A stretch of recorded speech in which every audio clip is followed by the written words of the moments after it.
Kabir sir. Kabir sir என்று ரொம்ப நேரம் பேசுவார், ஆனால் என்ன பேசுனாரு எனக்கு தெரியாது.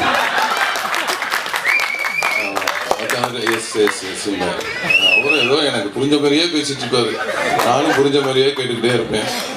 என்ன பேசினாரு, இப்போ கூட நம்ம பேசினாரு என்னன்னே தெரியல. நானும் சரி, அந்த அளவுக்கு ரொம்ப நல்ல இனிமையான ஆளு, சூப்பர். அதுக்கப்புறம் திருஷ்டி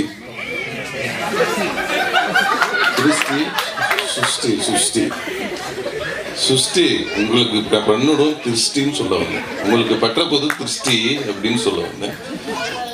அதனால ரொம்ப அவங்களும் கோ ஆர்டிஸ்ட் 2 பேரும் புதுசாக இந்த படத்தில் தான் இணைஞ்சினாங்க, வேலை செய்கிறோம்.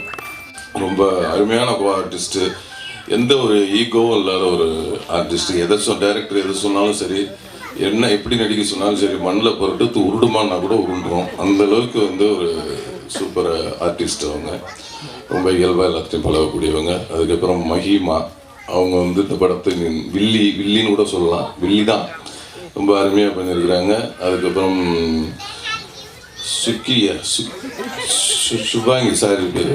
சுபாங்கி அவர்கள் இந்த படத்தில் 2வது கதாநாயகர் நடிச்சிருக்கிறாங்க.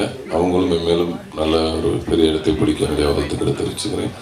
அதுக்கப்புறம் இந்த படத்தோட தயாரிப்பாளர் அந்த அக்கா சுமதி அக்கா அவங்களுக்கும், இந்த படத்தில் நடித்த இலக்கியா அவர்களுக்கும், மற்றும் இயக்குனரின் நண்பர்களாக இங்கே வந்திருக்கும் அனைத்து நல் உள்ளங்களுக்கும் என்னுடைய நன்றியும் தெரிவித்து, இது இவ்வளோ நேரம் தொகுத்து வழங்கிய எங்களுடைய அக்கா கவிதா அக்கா அவர்களுக்கும், பிஆர்ஓ ரேகா அக்கா அவர்களுக்கும், இங்கே இவ்வளோ நேரம்